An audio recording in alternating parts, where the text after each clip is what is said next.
Radio San Borja y el Instituto para la Calidad de la Pontificia Universidad Católica del Perú presentan Calidad al Día, un espacio dedicado a fomentar la cultura de la excelencia. Hola, ¿qué tal? ¿Cómo están? Muy buenas tardes, bienvenidos y bienvenidas a Calidad al Día, el programa de radio del Instituto para la Calidad de la Pontificia Universidad Católica del Perú. Gracias por acompañarnos, gracias por estar con nosotros en el programa. Hoy es 30 de diciembre. Es el último programa del año y estamos muy contentos de que nos hayan acompañado durante todo este 2015, que nos hayan acompañado proponiéndonos temas, estando con nosotros, escuchándonos con sus llamadas. Así que, en líneas generales, a todos, muchas gracias por ser cada día más parte de Calidad al Día. Quiero contarles que estamos, por supuesto, a través de internet. Nos pueden seguir en www.radiosanborja.com. Ahí nos pueden seguir a través de la radio, o sea, del audio, o a través de la televisión en vivo, a través de la página web de Radio San Borja. Y lo otro que les quería comentar es que hoy vamos a hablar de varios temas y todos ellos muy interesantes, y yo creo que van a ser sin duda para ustedes temas de interés. Primero vamos a hablar de profesiones rentables. Uno diría, bueno, ¿por qué los chicos no estudian lo que quieren? Bueno, los chicos van a estudiar lo que quieren, pero es bueno que sepan cuáles son las profesiones más rentables. Me parece que es una decisión justa, porque además pueden buscar aquello que les gusta en ese espectro. Y por eso vamos a hablar hoy día de profesiones rentables y lo vamos a hacer con la gente de Manpower, que de esto sabe un montón. Además tienen un estudio muy interesante sobre lo que podría ser el primer trimestre respecto a cuáles serían esas profesiones más solicitadas. Vamos a hablar con ellos en un instante. Luego hablaremos de salud auditiva. Parece mentira, pero a veces nos olvidamos del oído, y el oído es como, está ahí porque está ahí, pues siempre ha estado ahí, entonces nunca nos ocupamos de él. Pero en un programa como este, que habla de la calidad, hablar de la salud auditiva es importante. ¿No siente usted además que con los años uno va perdiendo un poquito la audición? ¿No siente usted ahora que la música es mucho más alta que antes? Que a veces ya los gritos lo desesperan frente a lo que antes podía ser, digamos, no tan molesto. Bueno, todo eso tiene que ver con la salud auditiva, de la que vamos a hablar el día de hoy. Y también nos ocuparemos de las microfranquicias. Claro, uno piensa que franquicias son las grandes. KFC, Pizza Hut, ¿no es cierto?, en el rubro de restaurantes, pero si uno habla de microfranquicias, hay experiencias muy interesantes de franquicias pequeñitas que han funcionado muy bien, y es una posibilidad de negocio también, y a nosotros los negocios y la innovación nos gustan mucho en este programa. Muy bien, habiendo dicho eso y habiéndoles presentado el programa, nos vamos a la pausa, una pausa breve en este último programa del año 2015. Pausa y volvemos en Calidad al Día.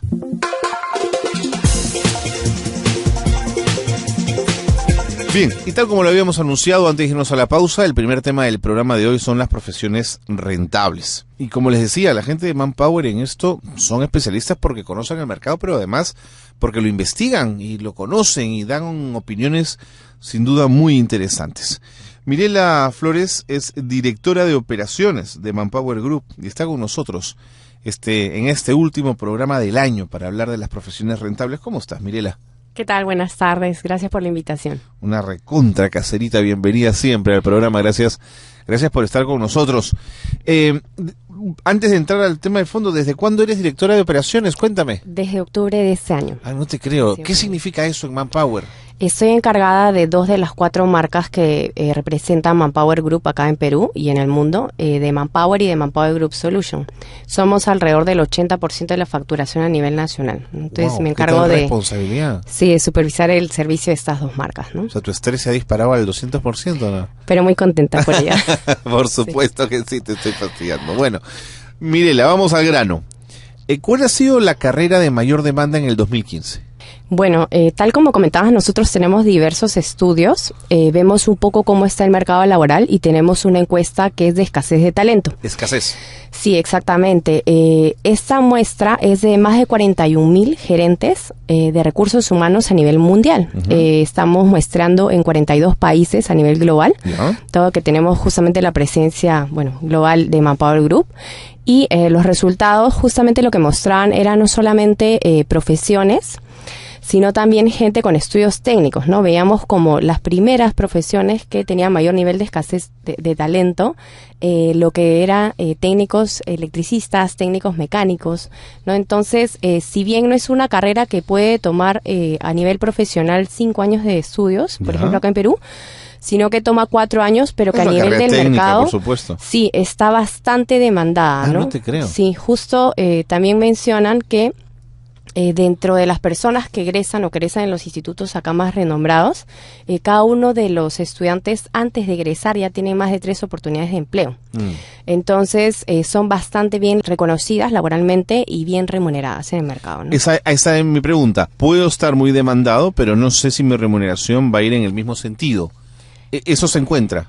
También se encuentra ello. A veces lo que hacen es no necesariamente el salario económico está muy elevado, pero a veces todo el plan de compensaciones sí es bastante atractivo, ¿no? Ahora lo que hacen las empresas es no solamente te ofrecen un básico, sino también te ofrecen, por ejemplo, bonos, te ofrecen el tema de salud, te ofrecen movilidad y una serie de beneficios que finalmente te ofrecen un paquete de compensación. Como te digo, tiene la parte económica, también una serie de beneficios y también, por ejemplo, línea de carrera, ¿no? Entonces, esas oportunidades al final generan toda una bolsa de compensación que pueda ser atractiva a la empresa para poder atraer al talento, ¿no? Bueno, me parece fantástico, porque esto es como darle un espacio a las carreras técnicas, que también es importante que lo tengan. Ahora, ¿cuáles son las menos requeridas en el 2015? ¿Qué es lo menos atractivo para las empresas? Bueno, nosotros dentro del ranking tenemos las 10 más demandadas. Las más demandadas. Dame la 10.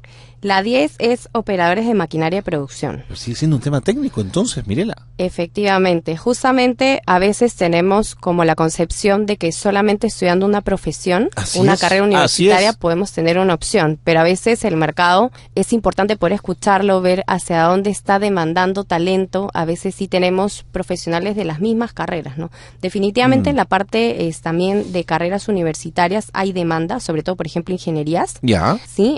Lo que es civil, ingeniería mecánica, pero también tenemos, como lo estábamos mencionando, las carreras técnicas también bastante demandadas, ¿no? Como ¿Y no hay ninguna de letras por ahí? ¿Ninguna de humanidades?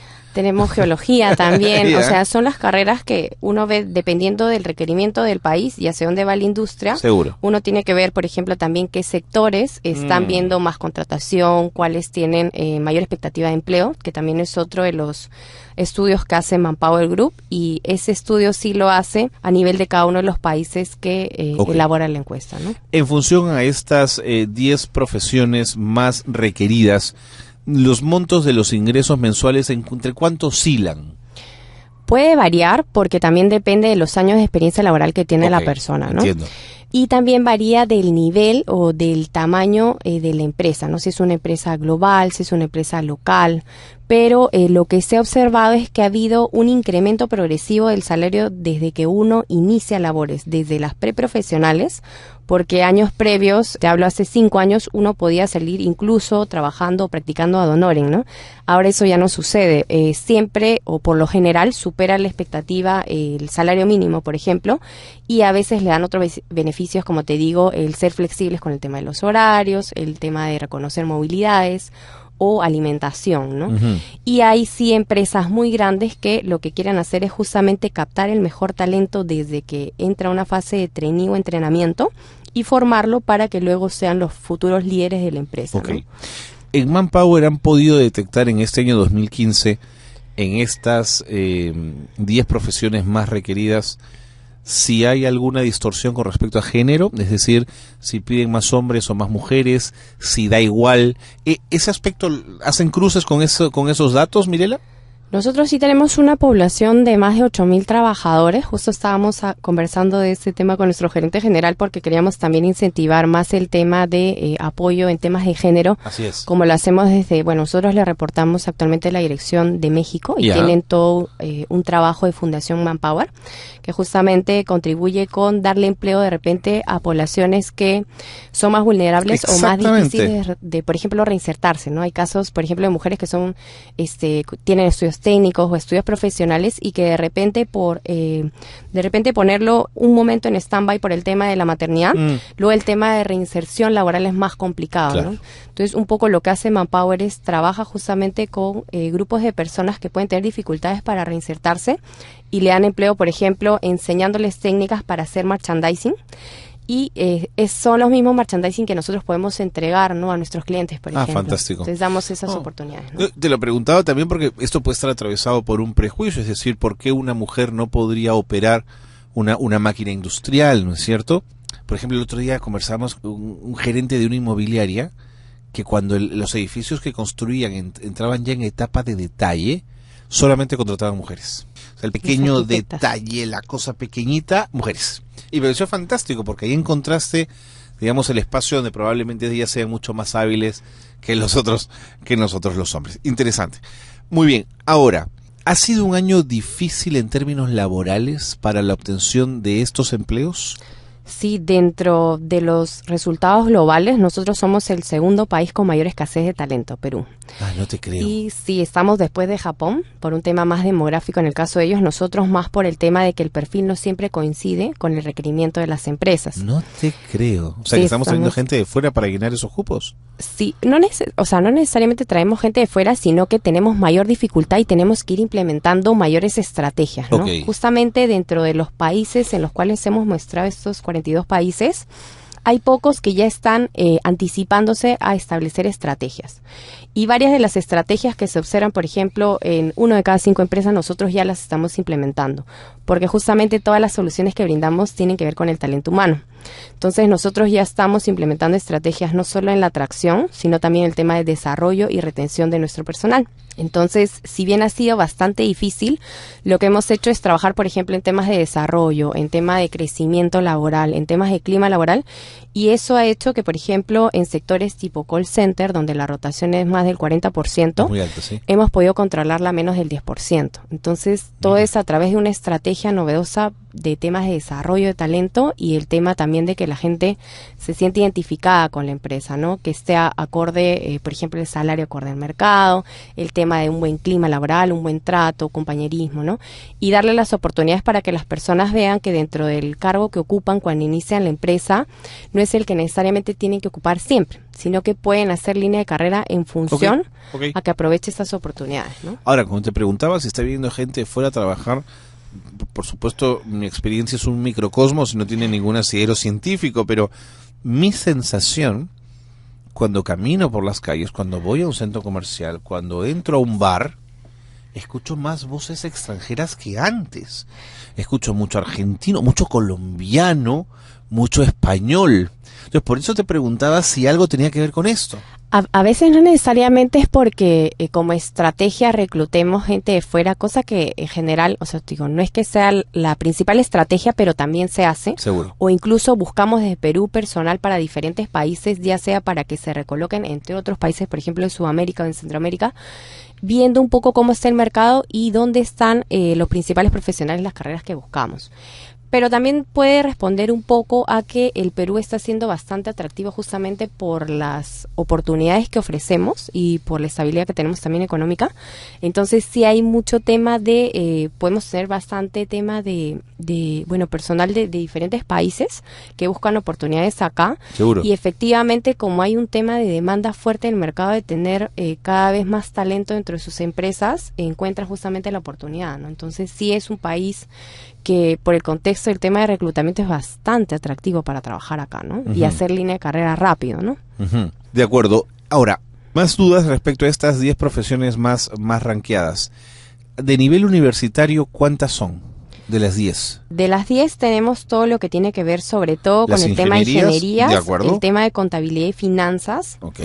y también todo el tema de tecnología e información. Ok. ¿No? Ahora Las las empresas también demandan bastante profesionales de tecnología y la información. Incluso Manpower, yendo a la tendencia del mercado, es de que una de las marcas que están conformadas dentro de Manpower Group es Experis, que justamente se enfoca en personal de tecnología e información, sobre todo en ingenierías, ¿no? Entonces, en el mundo también buscan principales estrategias para poder ofrecerle buenas oportunidades laborales y también trabajar con empresas del sector que esté especializada, porque ahí sí el nivel de especialización es muy alto. ¿no? El que requiere la empresa al momento de contratar. Son carreras bastante demandadas también y bien remuneradas. No me has hablado nada de derecho, no me has hablado nada de administración.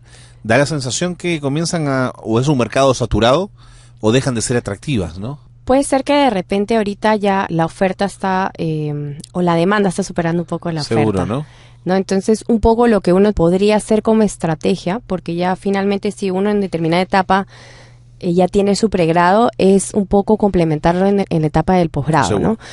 Es bastante más rico en un profesional que pueda hacer una maestría complementaria. Entonces, de esa forma también uno se puede abrir varias campos, opciones, claro. sí, para poder implementar, porque, por ejemplo, lo que hacemos bastante en Manpower es tener personas dentro del área de diferentes carreras, pero con experiencia diversa. Entonces, esos perfiles mixtos también son bastante valorados porque al momento de ver el tema de la mejora continua, justamente el tema de calidad, te permite tener varios enfoques y justamente llegar a resultados que finalmente impactan en el servicio, ¿no?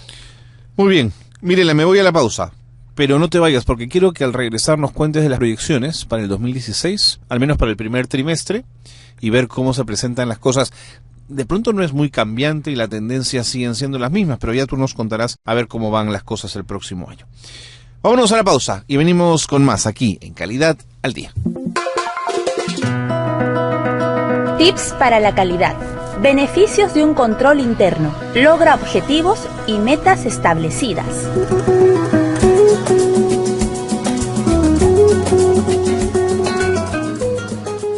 Ya volvemos con Calidad al Día. Continuamos con Calidad al Día. Tips para la calidad. Desarrollo organizacional. Es mejor decir lo que se quiere y no lo que no se quiere.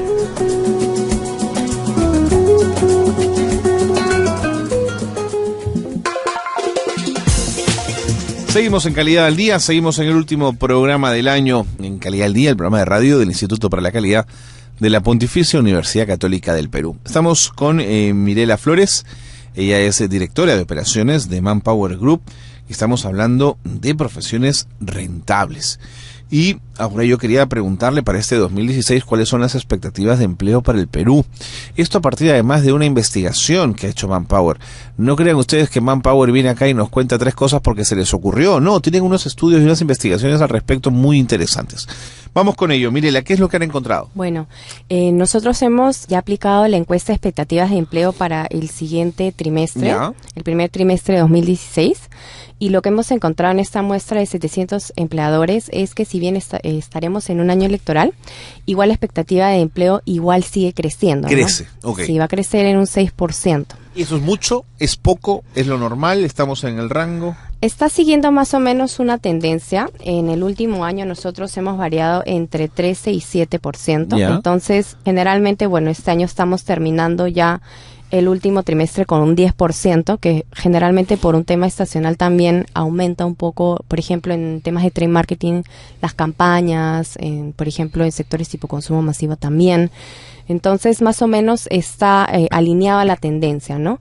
A veces pasa que en años electorales sí un poco se desacelera el tema de la contratación, pero lo estamos manteniendo igual de forma positiva, ¿no? En un porcentaje. ¿Cuál ha de sido el 6%. mejor momento para las expectativas de empleo en los últimos años? ¿Tienes el dato? Sí. En realidad, bueno, la mejor expectativa de empleo de los últimos años ha sido hacia alrededor del 2010, Ya. ¿no? Y de La ahí etapa de mayor crecimiento, además del país, ¿no? Exactamente. Entonces, ahí es donde la gente también está más positiva en los diferentes sectores y también promueven o prevén, en todo caso, una expectativa por encima del 20%. Fue lo que fue en los diferentes trimestres de 20%, era bien alto, ¿no? era bastante alto, ¿no? Entonces, sí, de repente, ya los números o las cifras se han ido desacelerando un poco, pero lo bueno es de que finalmente se mantiene positivo, ¿no? Ok. Ahora, En el marco de esas expectativas, perdóname Mirela que te interrumpa, ¿cuáles son las profesiones más demandadas? Nosotros lo tenemos un poco más por sectores. Dentro de los sectores nosotros observamos de que banca y finanzas es uno de los sectores que se mantiene con un nivel de expectativas bastante alto, ¿no? Estamos superando realmente el 17%. Incluso es algo que nosotros también podemos validar a nivel de nuestros clientes, son los clientes que realmente nos solicitan mayor demanda y también no es solamente por número de empresas, sino también por el volumen, ¿no?, que van requiriendo para contratar, ¿no? Entonces, banca y finanzas, también tenemos lo que es servicios, también alto. Y por otro lado vemos de que tanto construcción como minería son los que más bien tienden a decrecer, ¿no? Entonces, no te creo. Sí, está bastante acompañado un poco de la tendencia y bueno, lo que buscamos es también hacer el muestreo en una, valga la redundancia, muestra representativa. Tenemos encuestados de empresas que son grandes, tenemos medianas empresas, incluso microempresas, ¿no? ¿Cuál es tu muestra? ¿Cuántas personas? Son 700 diferentes compañías a nivel nacional. ¿A nivel de gerentes eso son las entrevistas? Son los principales responsables de la contratación. Ajá, pueden ser gerentes, jefes, ¿no? De generalmente el área de recursos humanos. Puede ser recursos humanos, o claro. temas de selección, sí. De acuerdo. ¿Hay alguna tendencia creciente hacia el final del trimestre? ¿Puedes medir eso? ¿Superaríamos ese 6%? Y se viene además un año electoral que eso puede ser tremendo, ¿no? Sí, generalmente, bueno, suele suceder y lo que nos ha pasado en los últimos años es que uno se vuelve un poco más cauteloso. Ok. Entonces, justamente porque estamos un poco a la expectativa, incluso también el tema de ganar nuevos negocios, ¿no? Ya en el segundo semestre ya se comienza a un poco estabilizar el tema, ¿no? Pero ahí uno está más a la expectativa en general, ¿no? Tanto en la contratación como también en la solicitud de nuevos servicios, ¿no? Ok. En tal caso, ese 6%, dirías tú, con respecto a las expectativas de empleo, coinciden con una mirada que es cautelosa de lo que va a pasar, como de compás de espera. Sí, es un poco cautelosa. Lo bueno es de que finalmente, si bien es un 6%, no es un número muy alto, finalmente luego vamos viendo también el ajustado y considero que de todas maneras nos da un panorama, si bien cauteloso, sí igual alentador, ¿no? De que sí, finalmente claro, igual claro. las empresas... No es alto, pero no es negativo, Mirela, digamos. Exactamente. Incluso ahora nosotros vemos perfiles que son de alto volumen, por ejemplo, perfiles masivos, pero también vemos perfiles individuales. Y un poco lo que pasa ahora es que estamos viendo un poco el proceso de selección, por ejemplo, para empresas para contratar perfiles de mandos medios o altos, pero para iniciar el próximo año, ¿no? Generalmente diciembre es un mes en el cual uno contrata más por un tema estacional de campaña. Seguro. Sí, pero para un tema, por ejemplo, más permanente o a largo plazo, ya uno arranca el año con el personal completo, ¿no? Entonces ya 2016 yo creo que si bien un poco cauteloso, bien igual favorable. Claro, porque tu campaña de Navidad se acaba el 26, el 27, digamos, ¿no? Sí. Mientras que en enero es un momento para empezar... nuevamente, ¿no? Nuevamente. Sobre todo con los perfiles que son más estables, por ejemplo, posiciones que van a permanecer a lo largo del año, que no son, por ejemplo, posiciones tipo administrativas, ¿no? O posiciones mandos medios o altos. En realidad en las diferentes áreas es que nos piden procesos de reclutamiento y selección, ¿no? Mirela, ¿estas expectativas de contratación se producen más en la gran empresa, en la gran industria o en la pequeña? Nosotros tenemos mayor expectativa en las grandes empresas, ¿no? Ese es realmente un punto bastante interesante, porque justamente las grandes empresas, que nosotros consideramos a empresas que tienen más de 250 trabajadores, la expectativa está al 35%. Ah, mira. Sí, pero dentro de la muestra nosotros consideramos por cada empleador el voto es por uno. Claro. Entonces, al final, si bien dentro de la muestra no es tan grande, porque como te digo, es más o menos un reflejo también de cómo está compuesta en sí nuestro país, sí, de todas maneras, son las que, si bien la expectativa puntúa como uno, el número de contrataciones es más masivo. Entonces, el que tengamos justamente esa expectativa más alta en la gran empresa, luego en la mediana y luego en la pequeña, realmente es algo bastante más alentador, ¿no? Sin embargo, el motor del país en buena medida está en la pequeña empresa. Por eso proporcionalmente sí, exactamente, está llevando al número al 6. Claro, por eso es que te arrasa al 6, digamos, ¿no? Exactamente. Claro. ¿Y en la mediana? En la mediana estamos a un 15%. Claro, es promedio, está ahí. En la pequeña en 8%. O sea, la mediana nosotros consideramos de una muestra de que tienen entre 50 y 249 trabajadores. La pequeña de 10 a 49 trabajadores, y ahí la expectativa es de 8. De acuerdo. Y en la micro, que tiene menos de 10 trabajadores, ahí está en -3. -3, pues esa es la que preocupa, ¿no es cierto? Sí, la de alto volumen. De acuerdo. Ahora, dime una cosa. En Manpower, cuando han hecho esta investigación, ¿han hecho cruces con reformas laborales? Es decir, ¿qué reformas laborales podrían impactar en la expectativa de empleo? ¿Qué cambios a nivel del Ejecutivo se podrían producir para que la expectativa de empleo de esas empresas crezca? No llega hasta ese nivel. Nosotros lo que hacemos es, como es una prueba que está estandarizada a nivel global, siempre es solo una pregunta. Si es que en el siguiente trimestre tiene una expectativa de aumentar, de mantener o de reducir el número de personas. Es una pregunta muy neutra. Es general.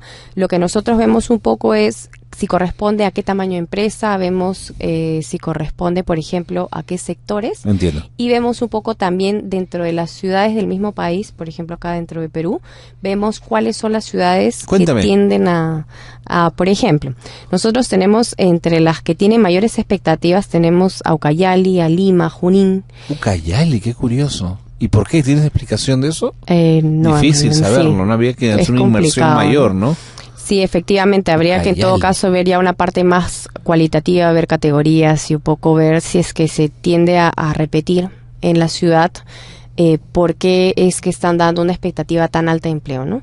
Y hay otros también. Lo único que se me ocurre, Mirela, perdóname, pero creo que no es todavía el próximo año, es la creación o la construcción de este tren que uniría a Brasil, la costa de Brasil con el norte del Perú y pasaría por Ucayali. Y eso va a traer una ingente cantidad de empleos, digamos, colaterales a la construcción del ferrocarril, pero vaya, esa es tan solo una especulación, habría que verlo con más detalle.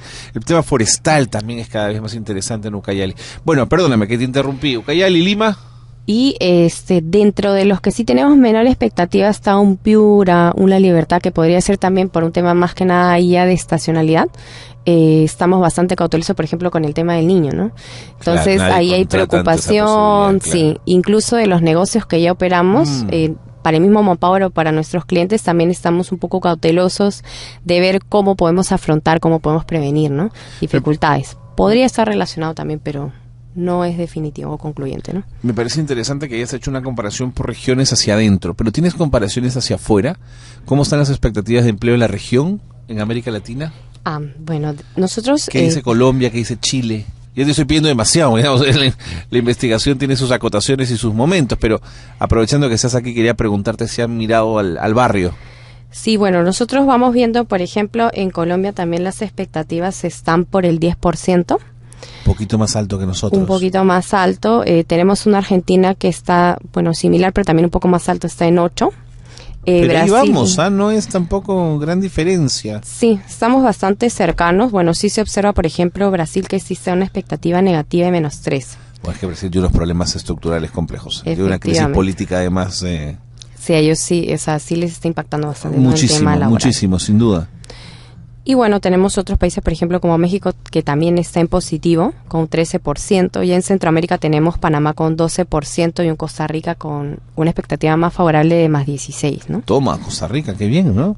Costa Rica, Panamá y México. Interesante sus resultados. ¿Son justo los países donde Manpower está? Efectivamente. ¿Qué has podido hacer esa...?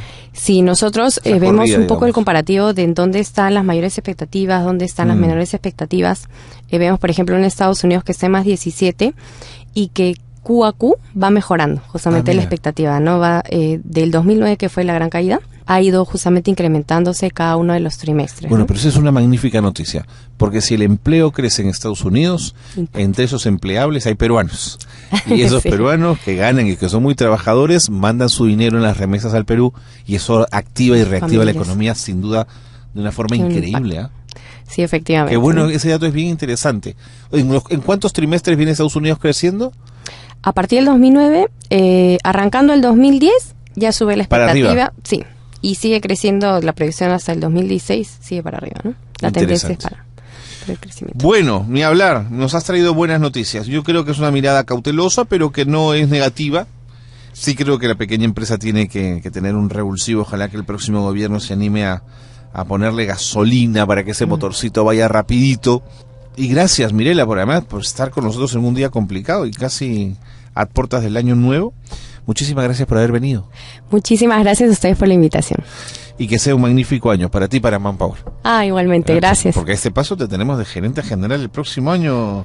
Mirela, mil gracias, un abrazo. Gracias. Estamos bromeando, por supuesto. Mirela Flores, directora de operaciones de Manpower Group, ha estado con nosotros. Pausa y volvemos.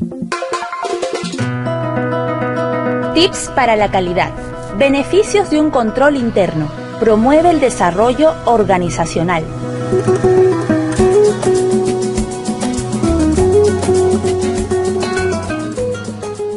Ya volvemos con Calidad al Día.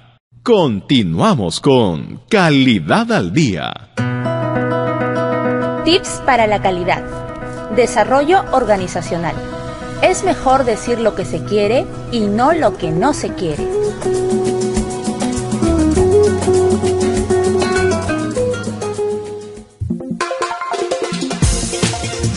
Continuando con el programa, seguimos en Calidad al Día y vamos a hablar ahora de las microfranquicias.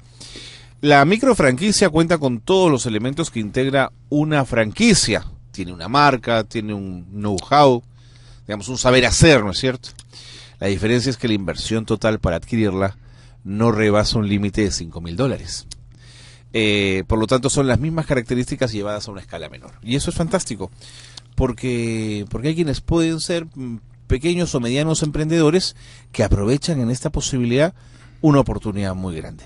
Guillermo Quintana, director ejecutivo de Proemprender, está con nosotros para hablar justamente de las microfranquicias. ¿Cómo estás, Guillermo? Bienvenido. Gracias, Carlos. Un placer estar en tu programa. ¿Las he definido bien o faltaría algún dato adicional que añadir? Yo diría que, si bien dijiste que era hasta $5,000, dentro de la Cámara Peruana de Franquicias, hemos definido que hasta $30,000 se puede considerar una microfranquicia, ¿no? Ok. Dime una microfranquicia conocida. Sanguchón Campesino. Por ejemplo. Una pequeña sanguchería, ¿no? He visto ese local en todas partes. Que ha escalado bastante en todo el mercado. Esa es una franquicia pequeñita. Sí, exacto. ¿Esa cuánto cuesta? ¿$5,000? Cuesta $15,000 el derecho de entrada al Sanguchón Campesino. Ok. Pero para hacer franquicia, al menos a nivel de las grandes, lo que hay son unos procesos, ¿no es cierto?, que uno tiene que seguir al pie de la letra para mantener la calidad, para mantener sabor, para mantener una serie de elementos que me convierten en franquicia. En este caso, ¿eso es igual o hay cambios? No, es igual. Estamos tratando de cambiar la mentalidad del microempresario peruano que no está acostumbrado a documentar su negocio.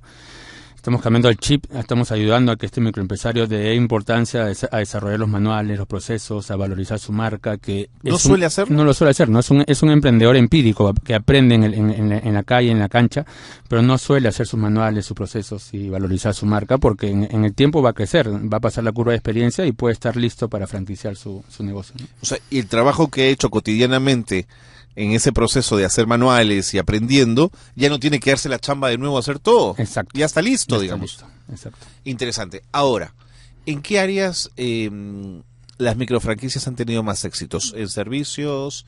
¿En qué? Sabemos que el sector del emprendimiento peruano está vinculado a la gastronomía, el 65% está vinculado es muy fuerte a la comida peruana, ¿no? Ya.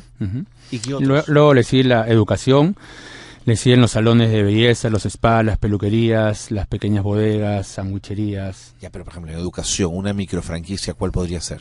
No tenemos una microfranquicia, digamos, que te pudiera dar un ejemplo, pero sí te podría dar el ejemplo del Colegio Palmer, que está creciendo como franquicia. Claro, pero es una señora Chiclayo, franquicia, claro, ¿no es cierto? Es un más colegio grande. más grande, exacto. Ok. ¿Qué otra característica tiene una microfranquicia? Me has hablado de dinero, que es menor. ¿Qué más? ¿Qué más tiene que cumplir una microfranquicia? El emprendedor de la microempresa tiene que considerar que tiene que llegar al punto de equilibrio, que su negocio ya sea rentable para poder ofrecerlo a un tercero, ¿no? Porque obviamente el inversionista le va a preguntar si ese negocio ya pasó el punto de equilibrio y si es rentable para poder operarlo en otro lugar, ¿no?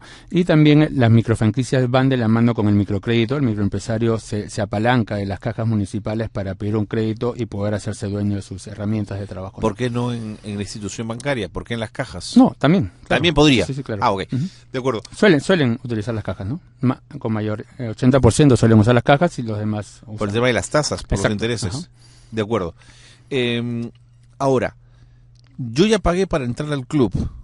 ¿Debo dar un porcentaje de la recaudación, de las utilidades, a la franquicia madre, digamos? Sí. ¿A la marca madre? Exacto. ¿De cuánto? Oscila de 5 al 8% las regalías mensuales de la rentabilidad que tenga cada unidad microempresarial a la franquicia madre, ¿no? Ya, pero entonces, Guillermo, si tengo que pagar el local, tengo que pagar a mis trabajadores, tengo que pagar la franquicia de entrada, tengo que pagar los permisos municipales, tengo que pagar todo lo que tengo que pagar, y encima el 8% a la matriz, ¿dónde está el negocio? No, el negocio es que estás operando un negocio que ya está, digamos, con un prestigio y con una marca consolidada en el mercado. No vas a empezar un negocio con una marca nueva. Cuando empiezas un negocio con una marca nueva, nadie la conoce. Nadie la conoce. Acá te ahorras toda la curva de experiencia, todos los fracasos y errores que ha pasado la franquicia madre, te lo ahorras, porque estás operando un negocio ya documentado, empaquetado, con llave en mano para operar listo el negocio con una marca de éxito, ¿no? En el mercado. Pero insisto en mi pregunta, ¿cuánto puedo ganar? Digamos, a ver, pongo una sanguchería, Sanguchón Campesino, que me parece un buen ejemplo. Con todo lo que tengo que gastar, ¿cuánta es la utilidad? ¿10%, 15%, 20%? Ojo que el derecho de entrada es única vez. Es única vez, Sí. de acuerdo, ya, pagué. Las regalías son las que se pagan del 5 al 8% Ok. según lo que acuerden. Si me ambas va partes. bien, pago por supuesto un poco más. No, según lo que acuerden ambas partes. Ya, Puede ok. ser de 5 al 8%. De acuerdo. Y yo te podría decir cuánto de porcentaje de rentabilidad, del 10 al 15% en un caso como la sanguchería, ¿no? De Sanguchón Campesino. ¿No te suena bajo, Guillermo? No. O sea, 15% de ingreso, de utilidad, ¿no es como bajetón? Bueno, al comienzo, ¿no? Obviamente que cuando el negocio crezca, el mercado conozca que estás en ese lugar, la localización es muy importante. El tema de franquicias, la localización es clave, ¿no? Si no, tu negocio no está bien ubicado, pues también puedes quebrar, así tengas una marca excelente. No, seguro. Ujú. A ver, una pregunta un poco perversa. Si yo entro a comer a una micro franquicia Ujú. que me queda en la Avenida Aviación Ujú. y luego quiero entrar a los días a esa misma micro franquicia porque me gustó el sabor de lo que comí en San Miguel, Ujú. yo debo aspirar a tener el mismo sabor en ambas franquicias. Claro. Pero ¿qué pasa si quienes están desarrollando la franquicia no consiguen ese equilibrio, esa misma similitud en el servicio, por mucho que haya manuales, por mucho que uno sepa qué es lo que tiene que hacer? ¿Qué pasa si no es lo mismo? Para lograr lo que acabas de decir es muy importante lo que preguntas. La logística, los insumos y las materias primas de una cadena de franquicias son las mismas.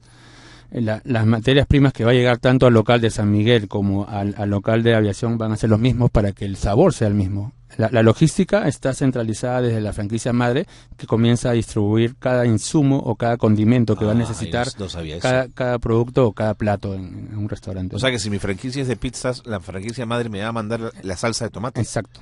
Todos los insumos que necesitas para solamente cocinarlo o ensamblarlo, digamos. Porque ahí estás garantizando mismo sabor, Exacto. por ejemplo, Sí. ¿cierto? Eso pasa con Kentucky, eso pasa con Burger King. Seguro, Los seguro. insumos vienen desde el estado de Kentucky, Estados Unidos. Si Ok. tú volteas las hojitas... Sí, vas a poder- señor. vas a Hasta poder- la servilleta, ¿no es Sí, cierto? Te la mandan exacto. de allá. Ok. Ahora, en ese mismo sentido, espero la misma atención. Exacto. La misma sonrisa de la dependienta, la misma buena onda del que me atendió en caja. Exacto. ¿Cómo controlo eso? La mayoría de las cadenas de microfranquicias o franquicias tienen un sistema o un software de control con indicadores para ir midiendo el servicio al cliente, para ir midiendo los indicadores operativos, el desempeño de cada personal en cada lugar, ¿no? Okay. Y eso también está centralizado de la franquicia Master, que es la que gestiona la operación en cada unidad. Ok. ¿Qué pasa si alguien se franquició? O sea, Ujú. comenzó a entregar, no sé si es el término correcto, si alguien comenzó a entregar franquicias de su marca sin que ésta estuviera del todo consolidada. Ajá. O sea, hay una falsa perspectiva, es decir, ya la gente nos conoce, cuidado, no tanto como tú crees. ¿Cómo determinas el momento en el que la franquicia se debe producir? Los dos recomendamos que antes de que franquicies tu marca ya tengas por lo menos mínimo 2 o 3 locales propios tuyos, 2 o para 3 que tú locales puedas propios. comprobar y evidenciar que tu negocio funciona en otro mercado, en otro punto geográfico, con otro segmento de clientes, ¿no? Y así le puedes evidenciar a un tercer inversionista, mira, mi negocio está operando en otros lugares, ¿no? No solamente soy yo acá, de repente llega el punto de equilibrio, pero no, ya me expandí, mi marca ya se expandió, ya es conocida, ¿no? En otros lugares, ¿no? ¿Cuál es el riesgo que corre la franquicia madre? ¿Que yo malogre su marca? O sea, claro, valore todo el sacrificio que le ha costado a este emprendedor desde inicio poder posicionar esa marca, ¿no? No solamente la marca, el know-how, las políticas, los procesos. Entonces, ¿cuál es el sistema de control que establece conmigo o de supervisión? El contrato, ¿no? La pieza contractual es el contrato. Si tú no cumples con las cláusulas que han llegado, pues simplemente o te penalizan, o la segunda o tercera vez que cometes un error, pues te van a quitar la marca. ¿Te la quitan? Exacto. Claro, porque la marca le pertenece a la franquicia master, ¿no? ¿La marca nunca va a ser tuya? ¿Del que recibe la franquicia? Sí. No. ¿Nunca? Nunca. Después de 20 años de hacer las cosas bien, tampoco tengo ni siquiera una acción. Son socios permanentes, es como un matrimonio empresarial, pero Okay. no termina nunca cediendo la marca el dueño, el titular, ¿no? De acuerdo. En tu experiencia, Guillermo, como consultor, como especialista en el tema, como autor de este libro, El Camino hacia el Progreso, ¿no es cierto? ¿Es esta una posibilidad válida para los microempresarios? ¿Válida en el sentido de negocio, de riqueza, de utilidad, de inversión, de largo aliento? ¿Lo es, Guillermo? Sí, yo creo que estoy muy convencido de lo que acabas de mencionar. Es una herramienta para aumentar el desarrollo económico microempresarial en el país. El 85% de las empresas peruanas son pymes. Este modelo calza perfecto para poder aumentar la competitividad de las microempresas, para que desarrollen manuales, procesos, se asocien y que logren sacar provecho de tantos TLCs, porque si las microempresas no se asocian, no generan marcas colectivas a través de microfranquicias, ¿de qué va a servir firmar tantos TLCs si no tienen la capacidad para poder satisfacer el mercado local y luego salir a otros mercados vecinos, ¿no? En la región, ¿qué otros países tienen buenas experiencias con microfranquicias? Ecuador, México está un poco lejos, pero ya ha hecho un programa nacional de microfranquicias del gobierno de México, lo ha lanzado hace poco, ayudó a que crezcan 300% las franquicias en ese país. 300%. Estamos esperando que el gobierno peruano también pueda dar ese gran salto y poder lanzar un programa nacional de microfranquicias acá en el país, ¿no? Ok, una pregunta colateral, pero de pronto tiene sentido. Con las microfranquicias, en la medida que se replica el modelo, ¿no estamos yendo a una estandarización del servicio de tal magnitud que siempre vamos a encontrar lo mismo y no habrá creatividad, ni cosas nuevas, ni la posibilidad de seguir inventando? Sí, no. Digamos, yo promuevo el emprendimiento en el país y no todos los peruanos tienen esas habilidades de poder sacar un negocio desde cero. Es verdad. ¿No? Desde cero. Es Entonces verdad. te estás dando una oportunidad de que, mira, te doy un negocio empaquetado, listo para que tú seas exitoso. Hay otro caso, sí, que el emprendedor, como tú dices, es muy creativo, puede desarrollar algo nuevo, tecnológico. Es alguien con más herramientas. Exacto. Probablemente, Ajá. ¿no? O habilidades, ¿no? O habilidades. Ajá. De acuerdo. Te lo decía, por ejemplo, pensando en un centro comercial. Este diciembre he estado por lo menos en 3. Okay. En todos, la misma tienda, la misma marca, la misma oferta, el mismo precio. Es decir, ¿y dónde está lo nuevo? Digamos, ¿dónde está lo diferente? Por eso te preguntaba si la franquicia no termina por tomar y estandarizar todo de tal manera que la creatividad queda subsumida, ¿no? Claro. No, me parece interesante y lo mismo yo he podido percibir en mi viaje en Estados Unidos. Vayas al pueblito más pequeño que vayas, vas a encontrar un Kentucky o un Burger King. Exactamente. Exacto. Entonces, a la vez de que tú estás tratando de estandarizar, también estás dando la oportunidad a un peruano que cree una franquicia nueva. Eso es verdad. Porque no tenemos que estar los peruanos recibiendo tantas marcas extranjeras. Podemos incentivar al peruano que cree cadenas de fast food peruanos, con condimentos peruanos. Tenemos la mejor comida del mundo. ¿Por qué no podemos crear franquicias con condimentos peruanos y llevarlo al mundo? Con una gran creatividad, ¿no? ¿Te imaginas una microfranquicia peruana en Río de Janeiro? ¿En Buenos Aires? ¿Eso es posible? ¿O si alguien ya dio el salto internacional, ya tan micro no es? No, ya no es tan micro, ¿no? Si es que digamos que mantiene una infraestructura arquitectónica pequeña, todavía se podría considerar micro, pero... Porque hay muchos peruanos fuera que podrían sumarse a esta corriente, digamos. Exacto. Ajá. Claro, hay muchas colonias peruanas que están gustosos de poder aplicar este modelo, ¿no? No sé, o sea, has hablado del sanguchón campesino, pero imagínate poner 2 o 3 en Buenos Aires con el sabor peruano. O en New Jersey, en Patterson. Exactamente, en Patterson. La colonia más grande. ¿No es cierto? Sería absolutamente... No, todos ganan, radical, ¿no? Ganan los peruanos, gana la marca, gana el municipio porque va a recibir tributos. Es un modelo que todos ganan, ¿no? Ganar. Uh-huh. Bueno, una última pregunta, que siempre tiene que ver con que los contratos pueden ser muy claros, pero las personas y su forma de ser determina que las relaciones sean saludables. Ajá. ¿Qué pasa si yo ya firmé, yo tengo ya todo en orden, pero quien me habla a nombre de la marca matriz de la franquicia es un tipo que no dialoga, que no busca acuerdos, exigente, imperativo en la toma de decisiones. ¿Qué hago ahí, Guillermo?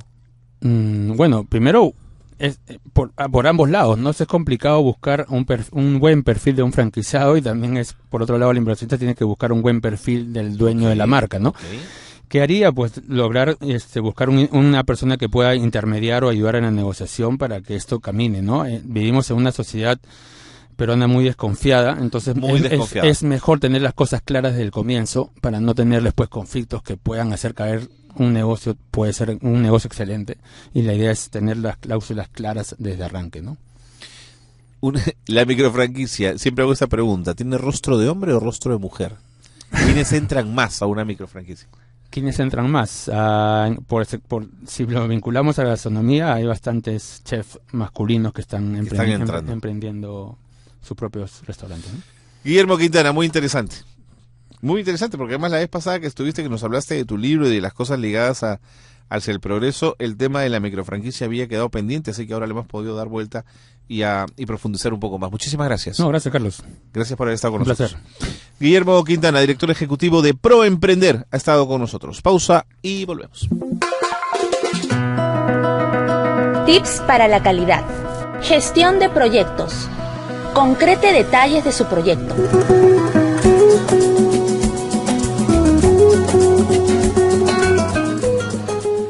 Ya volvemos con Calidad al Día. Continuamos con Calidad al Día. Tips para la calidad. Optimice su productividad. En productos, el 20% de tus productos es responsable del 80% de las ventas.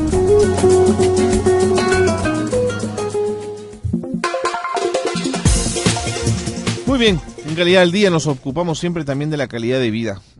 Bueno, si este es un programa de la calidad, ¿de qué nos sirve innovar, emprender, invertir, apostar por la calidad? Si no nos miramos un poco al espejo y decimos, bueno, y la calidad de vida de uno, y a veces el oído es probablemente de los sentidos el más olvidado. Diría que el tacto antes que el oído, pero bueno, de los últimos. Porque como escuchamos y está ahí, uno dice, bueno, el oído, pero oye, el oído hay que mirarlo también con cuidado y hay que encargarse de él. Juan Carlos Chaparro es jefe del servicio de otorrino del Hospital Loaiza. Doctor Chaparro, bienvenido, gracias por estar con nosotros. Muchas gracias por la Un gusto invitación. tenerlo aquí. Sí, gracias. En principio, es cierto lo que comentabas. A veces nosotros, por el tema de que la audición es una cosa que a veces no lo sentimos, palpamos, claro, muchas veces olvidada, sí. Es. Pero hay que tomar en cuenta que es un órgano muy importante, porque gracias a la audición nosotros nos permite conversar, interrelacionar, tener relaciones interpersonales. Eso es importante, la audición, porque si tú te pones a pensar, si es que no hubiera audición, no habría tampoco la fonación, la conversación. Seguro. Eso es determinante, ¿no? Seguro, quien nace sordo, nace mudo. Exactamente. ¿No es cierto? Aún teniendo la capacidad de poder hablar, digamos. Exactamente. Es una dependencia total, directa. De acuerdo. ¿Cómo uno, a medida que avanzan los años, debería preocuparse, mirar, tener cuidado con su oído? ¿Cuál es el proceso natural? Ya. El tema es que el oído ya, el momento en que uno nace, ya se dice que ya está escuchando el recién nacido. Ya tiene toda la capacidad completa, en caso que fuera un niño recién nacido normal, de escuchar. A medida que va esto creciendo, desarrollando el niño, al adolescente, al joven, al adulto, la memoria auditiva va aumentando su capacidad. Ya. Entonces va diferenciando diferentes tonos, diferentes matices auditivos, diferentes frecuencias, y eso se va acumulando en la memoria auditiva. Entonces, por lo tanto, eso entonces aumenta nuestra capacidad auditiva, aumenta nuestra memoria auditiva. Ya. Sí, es progresivo. ¿Y cómo debo ocuparme de ella? ¿Cómo la voy cuidando? ¿Qué debo hacerle? Desde un principio, para poder, digamos, empezar, nosotros, por ejemplo, en el Ministerio de Salud, como órgano rector y rentor de la salud en general de nuestro país, tenemos un programa nacional. Hace ya 3 años, en el año 2012, el Congreso aprobó la ley del tamizaje neonatal. ¿Qué quiere decir eso? Que todo recién nacido en el Perú que vaya de donde sea de Tumbes, Tacna, Selva, Sierra, debe pasar por un descarte de sordera en el momento del nacimiento. O sea, ni bien el niño nace. Por supuesto, ahí le hacen un test. Le hacemos un test. Claro. Que ya es ley. O sea, ya es ley. O sea, esa ley ya prácticamente todo hospital, todo centro de salud, toda clínica privada, todo hospital militar, debe de implementarlo e incorporarlo en su protocolo de atención de recién nacido. Esto en la lógica de que si hay un problema auditivo lo ataquemos lo antes posible. Lo antes posible. Esa es la opción. Entonces la idea es de que todo recién nacido, antes que reciba el certificado de nacimiento, tiene que tener ya su descarte de auditivo. Okay. Y cuando uno es adulto, cuando uno tiene 40 años, ¿cómo se ocupa de la salud auditiva? Ya, igual. Entonces, ¿qué pasa? Normalmente en el proceso auditivo, a partir de los 40 años empieza lo que ya el desgaste propio del envejecimiento, digamos así, de la edad. Ajá. Entonces, mire, ¿cómo es tan importante el oído? El primer órgano que empieza a envejecer en nuestro cuerpo es el oído. No le puedo creer. Es el primer órgano. O sea, como digo, a los 40 años ya prácticamente la audición está bajando ya en unas personas. Tanto así que a los 75 años, por ejemplo, el 50% de la población ya tiene problemas auditivos. Sí. O sea, que de cada 100 personas... A los abuelitos hay que hablarle fuerte, por ejemplo, ¿no? ¿Ya? Entonces, la idea es retardar la presentación precoz de la presbiacusia, así se llama la sordera por envejecimiento, se llama presbiacusia. ¿Ya? Retardar lo más que se pueda. ¿Cómo? Evitando ruidos intensos, evitando el uso de estar en lugares, digamos, donde hay sonidos muy intensos, sonoros, como por ejemplo los cuetones en las fiestas clásicas de pueblo, o en las discotecas, estar cerca de los parlantes, o evitar también tomar sustancias ototóxicas. Muchas veces nosotros nos automedicamos, tomamos medicamentos tipo los aminoglucósidos que dañan el oído, y una persona mayor de 40 años es mucho más riesgoso. ¿Qué tipo de medicamentos son esos? Aminoglucósidos, la gentamicina, la canamicina, okay. Son antibióticos que muchas veces se da tanto a los varones como a las mujeres. Que dañan el oído. Tienen una gran ototoxicidad. Entonces hay que tener cuidado por todos esos datos y evitar, ¿no? Por ejemplo, las personas que también trabajan en zonas de ruido intenso como en los aeropuertos, los DJs de las discotecas, ¿no? Entonces, debe haber medidas de prevención para evitar de que el desgaste progresivo normal de la audición sea más retardado. Es la clave. Doctor Chaparro, ¿no cree usted, y esta es una percepción a la que solamente puedo acudir en función a lo que me han contado gente dedicada al negocio de la música? Ajá. Ellos me dicen que hoy, por ejemplo, la gente demanda en una fiesta el volumen de la música mucho más alto que hace 25 años. O sea, cuando mi padre y mi madre iban a una fiesta y bailaban, conversaban mientras bailaban. Claro. Hoy eso parece ser imposible. Cierto. O sea, estamos en una sociedad cada vez más sonora, doctor Chaparro. Terriblemente. Ya hablamos en los congresos mundiales que asistimos, ya hablamos en el concepto de contaminación sonora. Así como hay contaminación ambiental, hay contaminación sonora. Estamos en una sociedad donde prácticamente los niveles de intensidad de los ruidos que están en la calle, en el hogar, inclusive en el hogar, son demasiado intensos, por encima de los 70, 80, 90 decibeles, que son ya, donde ya se ven los efectos a nivel ya de las células auditivas. Entonces, ¿qué hacer? Lo único que queda es hacer promoción, prevención, explicar a las personas que, así como en este programa, gracias por la invitación, dicho de paso, dar cuenta a las personas de la importancia de la audición y de cómo cuidarlos, ¿no? Entonces, Pero ¿sabe qué, doctor Chaparro? Hasta que uno no viaja a una ciudad donde el silencio es menor, no se da cuenta que está envuelto en el ruido, ¿no? Sí, terriblemente, es terrible. Entonces, es un problema, digamos, mundial. Hay grandes ciudades y hay tanta sordera en el mundo entero de que eso va a ser un problema y va a ser casi, no hablemos en términos de epidemia porque no es una infección, pero va a ser un problema de salud pública realmente. Va a ser un problema de salud pública. Sí. De acuerdo. Doctor Chaparro, ¿se puede decir que el mercado nos sugiere e instala formas de limpieza del oído que no son saludables? Pienso en los hisopos famosos. Hisopos. El concepto va en que normalmente nosotros en el oído tenemos unas células, unas glándulas que se llaman glándulas ceruminosas. Son glándulas que más o menos un promedio aproximado de 100 glándulas en cada oído, en cada conducto, de producir una sustancia que se llama cerumen. ¿Qué hace el cerumen? El cerumen lo que hace es protege al oído de que, como en su composición hay bastante sustancia grasosa, evita que usted sabe que el agua y el aceite no se juntan, ¿no es cierto? Así es. Entonces protege al oído de que el agua penetre dentro del oído y pueda dañar el oído. una capa protectora. Entiendo. Pero ¿qué pasa? Que a algunas personas este cerumen se acumula un poquito más de lo normal, ¿ya? Y podría, en casos, digamos, más severos, producir un tapón de cerumen. En ese caso sí hay que limpiarlo. Pero si yo al examen veo que no es tanto, no es un tapón, puede ser que, o sea, que no esté, digamos, ocupando todo el espacio de la cavidad, normalmente es preferible no tocarlo. Lo recomendable y lo que yo recomendaría, ¿no? Como médico especialista, es que a veces hay nuestras mamás, ¿no? Que a veces se ufanan en limpiar Claro, el pobre oído. cochino, lávate las orejas, te dice Eso, la mamá, ¿no? exactamente. Y en realidad le están haciendo más daño que beneficio. Porque están limpiando toda esa salida de grasita y hace que predispongan que estos niños con el tiempo hagan infecciones. Claro, porque esa grasa está ahí por algo. Sí, por algo. Eso está así, ¿no? Eso es algo fisiológico, así se ha creado, ¿no? Entonces, sí. ¿El uso de audífonos es una solución? El uso de audífonos ayuda mientras esté bien indicado por un médico. Lo que pasa es que a veces hay como en términos comerciales, hay comercios que tratan de, como sea, tratar de vender sus audífonos de cualquier manera sin la prescripción médica, y eso es problemático. Por ejemplo, hay personas que tienen presbiacúsia, que la sordera por la vejez, pero que estos pacientes, aparte de no escuchar, no entienden, o sea, no discriminan. Entonces, a estos pacientes, indicarles un audífono está de más, porque no les va a dar nada. ¿De qué sirve que yo aumente el volumen del sonido si es que ya no entienden? Claro. ¿No es cierto? Entonces, para eso hacemos un examen que se llama logoaudiometría, que lo que hace es determinar si ese paciente realmente le va a servir el audífono.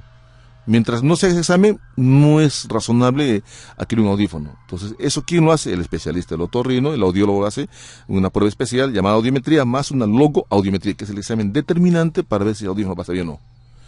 Aparte de eso, la ciencia también está avanzando, la ciencia no se queda conforme, seguimos estudiando, seguimos investigando y hemos llegado ya a niveles donde justamente tengo la honra de comunicarle, es que ya mi hospital ha empezado con el Programa Nacional de Implantes Cocleares. Ok, interesante. Que es un sistema moderno, que es prácticamente la implantación de un chip, digamos así, para que me entiendas, es Sí, claro. dentro de la cóclea, el caracol.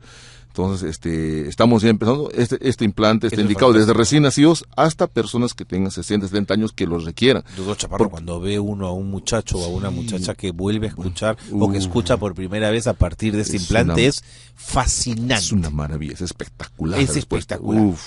Es una alegría. Y uno se siente recién como dice que valió la pena. Que haber valió la estudiado pena. carrera. Sí, señor. Sí, definitivamente. Y lo bueno de todo este programa que en mi hospital estamos implementando y en el Ministerio de Salud es que no solamente va a ser para niños, jóvenes, sino que también hasta las personas mayores qué bueno.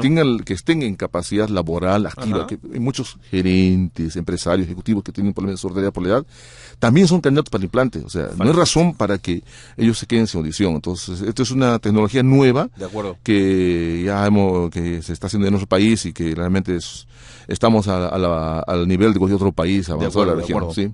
Doctor, cuando uno ve una oreja, uno puede preguntarse, pero ¿por qué la oreja tiene esta forma tan rara? Y tiene estos recovecos y estas Sí. curvas.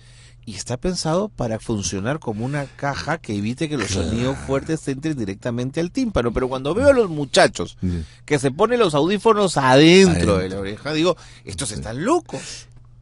Técnicamente, científicamente, la oreja, en principio el pabellón auricular, en los seres humanos, ya no es tanto la función, pero ayuda a captar el sonido. Pero, por ejemplo, si usted ve, por ejemplo, un elefante, Ajá. un lobo, un murciélago tiene más grande, a ellos les ayuda más, inclusive. Filogenéticamente, o sea, evolutivamente, no nos ayuda mucho, sí, ganamos un poco de frecuencias, pero sí nos ayuda, pero no así Claro. como un animal, digamos. Entiendo. Por un lado. Por otro lado, el uso de los audífonos dentro de los conductos auditivos externos es totalmente dañino. ¿No es cierto, contraindicado, doctor? Absolutamente. Doctor, dígalo porque los muchachos no me entienden cuando yo se los digo. Absoluta. Yo le digo como especialista, creo, la mayor veces que yo veo esas patologías por traumatismo auditivo, por ruido, que es el daño inducido por ruido, justamente por el uso excesivo de esos audífonos que van dentro de los canales. Lo que recomendamos los médicos, si el chico quiere escuchar música, quiere tener ese goce de la música, son los audífonos que cubren todo el pabellón auricular. Exactamente. Esos son buenos, pero igual hay que tener que recomendar que no deben Que tampoco tiene que a estar un volumen altos. intenso, sino a un Sí. volumen término medio. Sí, Término sí, sí, de medio, acuerdo. así cuanto lo más, se dice, el umbral de confort, que médicamente hablando, es el umbral donde lo más bajo sonido que uno pueda captar y se sienta confortable. De acuerdo. Esa es la idea. No el máximo sonido, sino el mínimo sonido que uno pueda escucharlo. Doctor Chaparro, ¿por qué en algunas pruebas de manejo Ujú. miden oído? Eso es importante, porque muchas veces, ¿qué pasa? Que si uno está con un carro y tiene problemas auditivos, el hecho de no escuchar el sonido de la calle, la llamada de atención, o la bocina del otro auto, ¿no? Entonces, podría condicionar accidentes. Entonces, es por esa razón, o sea, puede haber un accidente. ¿Un sordo no debe manejar? En teoría, si es sordo bilateral, si ambos oídos los tienen dañados, no. Si es un solo lado del oído, podría. Porque de alguna manera el otro oído, como el organismo es tan noble, el cuerpo es tan noble, trata de compensar al otro oído dañado. ¿Me entienden? ¿No? O sea, un oído sano puede compensar de alguna manera el oído enfermo. Pero si fuera ambos oídos enfermos, ahí sí, lo recomendable es explicar al conductor de que tenga mucho cuidado y que no trate de conducir en zonas donde hay mucho bullo, mucho tránsito. Chaparro, entre la persona sorda que maneje y los muchachos que van con la música a 200, uno dice no hay mucha diferencia, ¿eh? Sí. Ahí están los accidentes. Bueno, muchachos y los viejos, yo no sé por qué estoy cargando la mano a los muchachos. Sí, pero los viejos también. Sí, pero realmente es una cosa que llama la atención y la verdad son tantos accidentes que uno ve y probablemente una de las causales es eso. Son intensos, no escucha ruido y eso no produce accidentes. Doctor Chaparro, una última pregunta. Sí, con todo gusto. ¿Cuántas veces al año o cada cuántos años deberíamos hacernos los adultos una revisión auditiva? Lo recomendado es que si vamos a ver que a partir de los 40 años empieza el proceso normal del envejecimiento auditivo, es cada 5 años. O sea, es una audiometría, es un examen, es un test especial, súper sencillo, fácil de hacerse, que no dura más de 20 minutos o 15 minutos, y hacer cada 5 años y ver. ¿Para qué? Pero sí es importante también que hay un síntoma que es precoz cuando uno empieza a tener problemas auditivos, que es el zumbido, el tinnitus audius, el acúfeno, ¿no? Cuando uno siente un sonido que es persistente, cuando está, digamos, en la cama durmiendo y ve en la noche un ruido que empieza a molestarse el oído, es común que es un aviso. Entonces, en este caso, ya hay que acudir al especialista para ver un descarte probablemente de un problema auditivo. Sí, es un aviso. Pero lo ideal es cada 5 años, ¿no? Y va a ver cómo va la evolución de la audición. Doctor Chaparro, ha sido usted muy claro. Muchísimas gracias. No, más bien, por habernos acompañado. Por vuestra invitación. Estamos cualquier cosa para servirlo y cualquier otro tema que sea importante de mi especialidad. Estaremos presentes con todo gusto. Por supuesto, la calidad de vida. Este es un programa que habla de la calidad. Sí, y la calidad de vida tiene que ver con nuestra salud. Realmente felicitaciones. Doctor, muchísimas gracias. No, gracias por ustedes. Juan Carlos Chaparro, jefe del servicio de otorrino del Hospital Loaiza, ha estado con nosotros. Y con esto le ponemos punto final al programa. Gracias por habernos acompañado, gracias por haber estado con nosotros. Nos reencontramos muy pronto. Muy buenas tardes. Radio San Borja y el Instituto para la Calidad de la Pontificia Universidad Católica del Perú presentaron Calidad al Día, un espacio dedicado a fomentar la cultura de la excelencia. Los esperamos el próximo miércoles a las 4 de la tarde, aquí en Radio San Borja 91.1, líder en peruanidad.